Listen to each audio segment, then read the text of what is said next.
ഇവരൊക്കെ ഒരാണാണോ?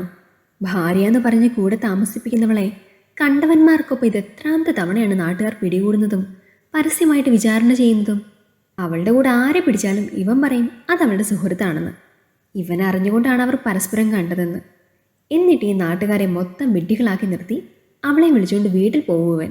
എങ്ങനെ സാധിക്കുന്നു സതീശ നിനക്കിതൊക്കെ? കണ്ടവന്മാരുടെ കൂടെയെല്ലാം കറങ്ങി നടന്ന് ശരീരം പങ്കിടുന്നവളെ സ്വന്തമായി കരുതിക്കൊണ്ട് നടക്കുന്ന എന്തിനാണ് നീ? ഒന്നുമില്ലെങ്കിലും നിന്റെ ഏട്ടൻ്റെ വരെ മരണത്തിന് കാരണക്കാരി ആയവളല്ലേ അവള്? നിന്റെ ഏട്ടൻ്റെ മകനെ കയ്യേറി വെച്ചവളല്ലേ അവള്? പോരാത്തതിന് ഒരു സ്ത്രീ എന്ന നിലയിൽ നിനക്കൊരു കുഞ്ഞിനെ പോലും തരാൻ കഴിവില്ലാത്തവൾ. അവളെ നീ എന്തിനിങ്ങനെ സംരക്ഷിക്കണം? കളഞ്ഞിട്ട് പോടാ കണ്ടിടം നിറങ്ങുന്നതിനെ. തനിക്ക് അപ്പുറവും ഇപ്പുറവുമായി നിന്ന് ഓരോന്നും പറയുന്ന കൂട്ടുകാരെ ഒന്ന് ശ്രദ്ധിക്കുക പോലും ചെയ്യാതെ അന്നേരം കൊണ്ട് സതീശൻ റോഡ് മുറിച്ചു കടന്ന് മറുസൈഡിൽ നിൽക്കുന്ന ഇന്ദിരയ്ക്കടുത്തെത്തിയിരുന്നു. വന്നിറങ്ങിയ കാറിനരികെ തന്നെ നിന്നുകൊണ്ടവൾ ഇന്ദിര അതിനുള്ളിലിരിക്കുന്ന ആളോട് എന്തോ പറഞ്ഞ് മുഖമുയർത്തി നോക്കിയതും കണ്ണുകൾ തനിക്കരികിലേക്ക് വരുന്ന സതീശനിൽ പതിഞ്ഞു. ഒരു മുഴുവൻ നിമിഷവും വിഴിച്ചിമാതെ ഇന്ദിര അവനെ തന്നെ നോക്കി നിന്നു.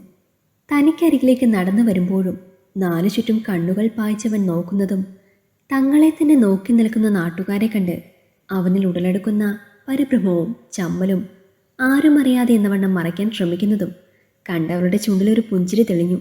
അതിൽ മുന്നിട്ട് നിന്നത് അവനോടുള്ള പുച്ഛമായിരുന്നു. സതീശൻ അരികിലെത്തിയതും ഇന്ദിര കാറിലിരുന്ന ആളോടൊന്ന് നോക്കി തലയാട്ടി യാത്ര പറഞ്ഞ് സതീഷിനൊപ്പം നടക്കാൻ തുടങ്ങി. ഇന്ദിരയുടെ കയ്യിലെ ബാഗും വാങ്ങിപ്പിടിച്ച് അവളോട് ചേർന്ന് നടക്കുന്ന സതീശനെ അവിടെ കൂടി നിൽക്കുന്നവർ പരിഹാസത്തോടെയും പുച്ഛത്തോടെയും നോക്കി. ഭാര്യ ആരുടെ കൂടെ കറങ്ങിക്കിടന്ന് വന്നാലും സതീശന് ഒരു കുഴപ്പമില്ല. കണ്ടില്ലേ ആ പിടിച്ചവളെയും ചേർത്ത് പിടിച്ച് നടക്കുന്നത്? ഇവനെ ഒന്നും ആണുങ്ങളുടെ ഗണത്തിൽ കൂട്ടാൻ പറ്റില്ല. അത് സത്യമാണ് കേട്ടോ വേലായുധ. ആ സംശയം എനിക്കുമുണ്ട്.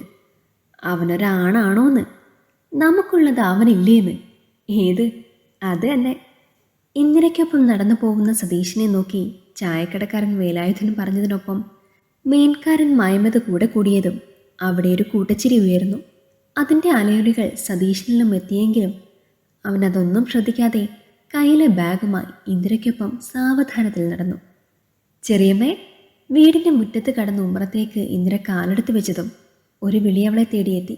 ഒരു നേർത്ത ചിരിയോടെ അവൾ തിരിഞ്ഞു നോക്കിയതും വിനോദ് വന്നവളെ ഇരു കൈയാലും പൊതിഞ്ഞു പിടിച്ച് തന്നോട് ചേർത്തിരുന്നു. ഇന്ന് ക്ലാസ്സില്ലേ വിനുകുട്ടാ? നീ ഇന്ന് കോളേജിൽ പോയില്ലേ? സ്നേഹത്തോടെ അവൻ്റെ നെറുകയിലൊന്ന് തലോടിക്കൊണ്ടവൾ ചോദിച്ചതും അവൻ പരിഭവത്തോടെ അവളെ തന്നിൽ നിന്ന് അകറ്റി നിർത്തി. ഇത് മാത്രമേ ഉള്ളൂ എപ്പോഴും ചെറിയമ്മയ്ക്ക് എന്നോട് ചോദിക്കാൻ. ഞാൻ കുഞ്ഞായിരിക്കുമ്പോൾ മുതൽ ചോദിക്കാൻ തുടങ്ങിയ ചോദ്യമാണ്. ഇപ്പം എനിക്കൊരു കുഞ്ഞായി, പഠിച്ച കോളേജിൽ തന്നെ ജോലിയും കിട്ടി. എന്നിട്ടും ചെറിയമ്മയുടെ ചോദ്യത്തിന് മാത്രം മാറ്റിയില്ല. പരിഭവത്തോടെ പരാതി പറയുന്ന വിനുവിനെ നോക്കി ഇന്ദിര വീണ്ടും ചിരിച്ചെങ്കിലും അവളുടെ കണ്ണുകൾ നിറഞ്ഞിരുന്നു അന്നേരം. അതു കണ്ട വിനുവിൻ്റെ കണ്ണുകളിലും ഒരു നീർത്തുള്ളി സ്ഥാനം പിടിച്ചു, അവൻ അറിയാതെ തന്നെ. എന്താണ് വിനുവേട്ടാ, വന്ന കാലത്ത് തന്നെ ചെറിയമ്മ നിർത്തിയാണ് വിശേഷം പറയുന്നത്? കഷ്ടം. ചെറിയമ്മ വന്നേ. ഈ വിനുവേട്ടനെല്ലാം തമാശയാണ്. ഇരുവരുടെയും കണ്ണുകളിലെ നീർത്തിളക്കം ശ്രദ്ധിച്ചെന്ന പോലെ വിനോദിൻ്റെ ഭാര്യ നീതു പറഞ്ഞതും ഇന്ദിരയുടെ നോട്ടം അവളിൽ നിന്നും അവളുടെ കയ്യിലിരിക്കുന്ന കുഞ്ഞിലേക്കായി.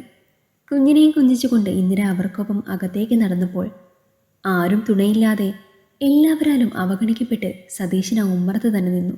മറ്റാരും അറിയില്ലെന്ന് കരുതി ചെയ്തു പോയ തെറ്റുകളുടെ പാപഭാരം അയാളെ അവരോടൊപ്പം ചേരാൻ അനുവദിച്ചില്ല. അവരാകട്ടെ അങ്ങനെ ഒരാൾ ഇവിടെ ഉണ്ടെന്ന് പോലും ഗൗനിച്ചില്ല. കളിച്ചിരി തമാശകളും സന്തോഷത്തിമിർപ്പും ഉമ്മറത്തേക്കെത്തിയപ്പോൾ അയാൾ മെല്ലെ തൻ്റെ മുറിയിലേക്ക് നടന്നു. ഉറക്കെ തമാശ പറഞ്ഞു ചിരിക്കുന്ന ഇന്ദിരയുടെ ശബ്ദം കാതിലെത്തിയതും അയാളുടെ കണ്ണുകളിൽ തനിക്ക് മുൻപിൽ നിറകണ്ണുകളുമായി പേടിച്ചു വിറച്ചു നിന്നിരുന്ന ഇന്ദിരയുടെ പഴയൊരു മുഖം തെളിഞ്ഞു നിന്നു. അമ്മയെയും ഏട്ടനെയും അനുസരിച്ച് അവർ പറയുന്നത് കേട്ട് നടന്നിരുന്ന ഒരു സാധുവായിരുന്നു താനെന്നും നാട്ടുകാർക്കും വീട്ടുകാർക്കും മുൻപിൽ. പക്ഷേ അത് തൻ്റെ ഒരു മുഖംമൂടി മാത്രമാണെന്ന് തിരിച്ചറിഞ്ഞത് അവളായിരുന്നു ഇന്ദിര. അതും തങ്ങളുടെ വിവാഹം കഴിഞ്ഞതിൻ്റെ 2ാം നാൾ. പെണ്ണെന്നും തൻ്റെ ദൗർബല്യമായിരുന്നു. കോളേജിൽ പഠിച്ചിരുന്ന കാലം മുതൽ തന്നെ താൻ കൂട്ടുകാരുടെ കൂടെ പല സ്ത്രീകളുടെയും അടുത്ത് പോയിട്ടുണ്ട്. അവരെ ആസ്വദിച്ച് അനുഭവിച്ചറിഞ്ഞിട്ടുണ്ട്. പലതരം സ്ത്രീകൾ. ശരീരവും മനസ്സും സംതൃപ്തി നിറയ്ക്കുന്ന അനുഭൂതിയുടെ മായിക വലയമായിരുന്നു തനിക്ക് ഓരോ സ്ത്രീയും. പഠനശേഷം വീട്ടിലെത്തിയപ്പോൾ അറിയാതെ കണ്ണുകൾ പതിഞ്ഞത് ഏട്ടൻ്റെ ഭാര്യയായ ഏട്ടത്തെ അമ്മയിലേക്കായിരുന്നു. അവരുടെ ശരീരഭംഗി തന്നെ അവരിൽ ആകർഷിച്ചു നിർത്തി. ക്രമേണ അവരും തൻ്റെ ഇഷ്ടം തിരിച്ചറിഞ്ഞ് തനിക്ക് കീഴടങ്ങിയപ്പോൾ അവരുമൊത്തുള്ള കൂടിച്ചേരൽ പതിവായി. തൻ്റെ വിവാഹം കഴിഞ്ഞതിൻ്റെ 2ാം നാളിൽ ഇന്ദിര ഉറങ്ങിയെന്ന ഉറപ്പിലാണ് അവരുമൊത്തുള്ള കാമകേളി തുടങ്ങിയത്. എന്നാൽ അവസാനിച്ചത് മുന്നിലെ കാഴ്ച കണ്ട് ഞെട്ടിപ്പകച്ചു നിൽക്കുന്ന ഇന്ദിരയെ കണ്ടായിരുന്നു. സ്വന്തമായൊരു വീടോ കയറി ചെല്ലാൻ ബന്ധുബലമോ ഇല്ലാത്ത അവളെ താൻ എത്ര പെട്ടെന്നാണ് ഭീഷണിപ്പെടുത്തി കീഴടക്കിയത്. പിന്നീട് അങ്ങോട്ട് പുതിയതരം ലഹരിയായിരുന്നു തനിക്ക്. സ്വന്തം മുറിയിൽ ഇന്ദിരയുടെ മുന്നിൽ വെച്ചായിരുന്നു പിന്നീട് തങ്ങളുടെ കൂടിച്ചേരലുകൾ. അതുകണ്ട് കണ്ണുനീർ വാർക്കുന്ന ഇന്ദിരയുടെ രൂപം തനിക്ക് കൂടുതൽ ലഹരിയായി. തീരെ പ്രതീക്ഷിക്കാത്തൊരു നാൾ തൻ്റെയും ഏട്ടത്തിയുടെയും കൂടിച്ചേരലുകൾ കണ്ടുകൊണ്ടുവന്ന ഏട്ടൻ കൺമുന്നിലെ കാഴ്ച വിശ്വസിക്കാൻ കഴിയാതെ തളർന്നു. ഒടുവിൽ ആ കാഴ്ചയുടെ ആഘാതം താങ്ങാൻ കഴിയാതെ ഒരു മുഴം കയറിൽ ആ ജീവിതം അവസാനിച്ചപ്പോൾ കാരണം തിരക്കി എത്തിയ ബന്ധുജനങ്ങളോടും നാട്ടുകാരോടും ആരോ പറഞ്ഞത്രേ ഇന്ദിര ഏടനെ തേടിച്ചെന്ന വിഷമത്തിലാണ് ഏട്ടൻ ആ ജീവിതം അവസാനിപ്പിച്ചതെന്ന്. ഇന്ദിരയുടെ വാ മൂടേണ്ടത് തൻ്റെ ആവശ്യമായതുകൊണ്ട് താനാണ് പറഞ്ഞു പരത്തിയതെന്ന് ആരും അറിഞ്ഞില്ല, ഇന്ദിര ഒഴികെ. നാട്ടുകാർക്കിടയിൽ അവളൊരു മോശം പെണ്ണായി, പുരുഷന്മാരെ വലവേശി പിടിക്കുന്നവളായി.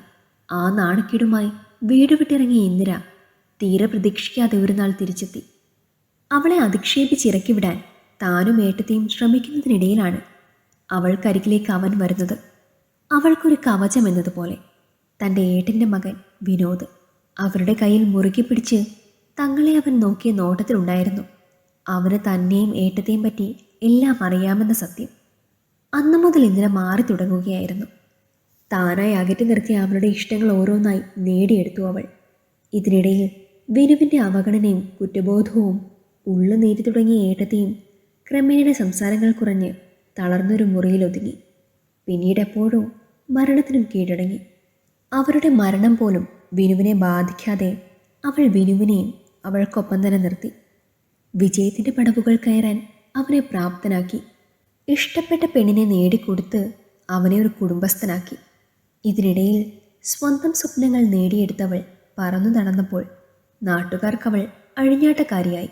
അവരുടെ കൂടെയുള്ള ആൺസുഹൃത്തുക്കളെല്ലാം അവളുടെ ജാരന്മാരുമായി. ഭാര്യയെ നിയന്ത്രിക്കാൻ കഴിയാത്ത താനൊരു കഴിവുകെട്ടവനുമായി. എല്ലാം താൻ അവൾക്ക് നേടിക്കൊടുത്ത പിഴച്ചവൾ എന്ന പേരിൻ്റെ ബാക്കി. പരാതിയില്ല ഒന്നിനും. ചെയ്തു തെറ്റിനുള്ള ശിക്ഷ കിട്ടുന്നതായിട്ട് മാത്രമേ കാണുന്നുള്ളൂ. ഒരാഗ്രഹം മാത്രമേ ഇനി ബാക്കിയുള്ളൂ.